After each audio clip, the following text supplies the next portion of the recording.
it's Fun Uncle Scott, and today is May 21st.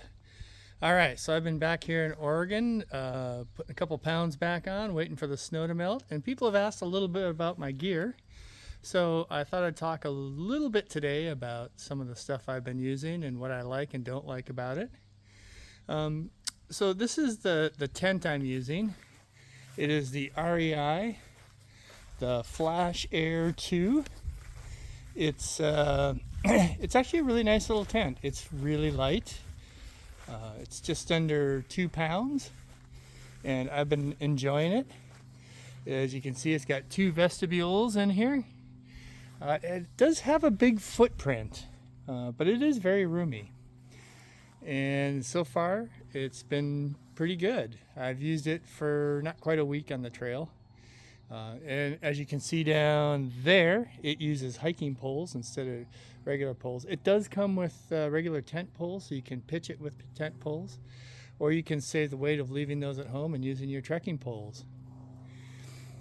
One thing I wanted to point out, I was using an REI quarter dome, which had to go back because of a failed zipper, but this is an REI half dome.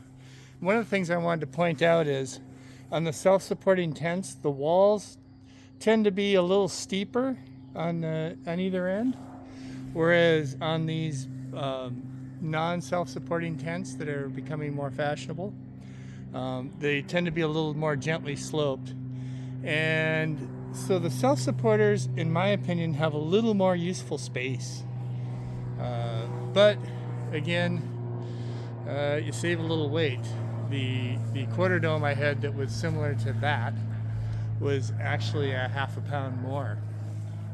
The other thing I'd point out that I did have to set this Flash Air 2 up in some fairly high winds one night, and it was relatively easy.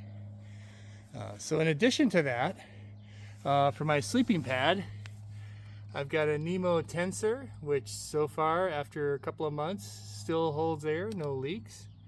I got an old Thermarest Z-Lite. I don't think you can buy that anymore, but that's it's worked well. And of course, the big debate is: do you put the foam pad on top of the air mattress, or do you put it underneath? I was told by a fairly experienced hiker that the conventional wisdom is to put it underneath. It helps protect if you have any keys or anything, or zippers on your, or anything in your pockets. It helps keep that from damaging the air mattress. And also I have this little Hike Encher inflatable pillow that I got from Amazon, and that has become that's become a real important thing for me. I love having the pillow. It's been great. And I also will say that Nemo comes with the Vortex pump sack. That's this thing.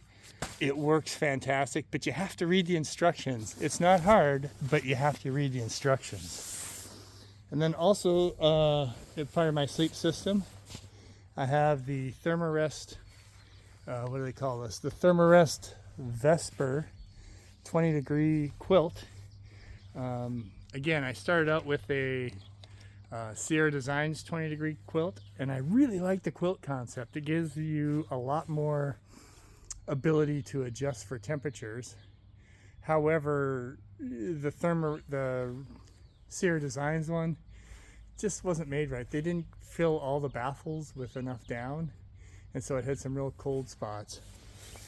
This Thermarest quilt was a little more expensive, but I will say this, it was a lot warmer and it's a little lighter. So I've been enjoying that. So that is my sleep system. I'll talk about more gear later, but I just want to touch base on this to give people a little insight into what I'm using.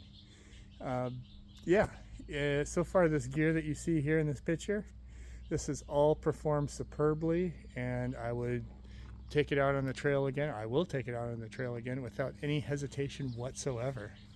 So if you haven't already, please subscribe, hit that like button, and we shall talk again soon.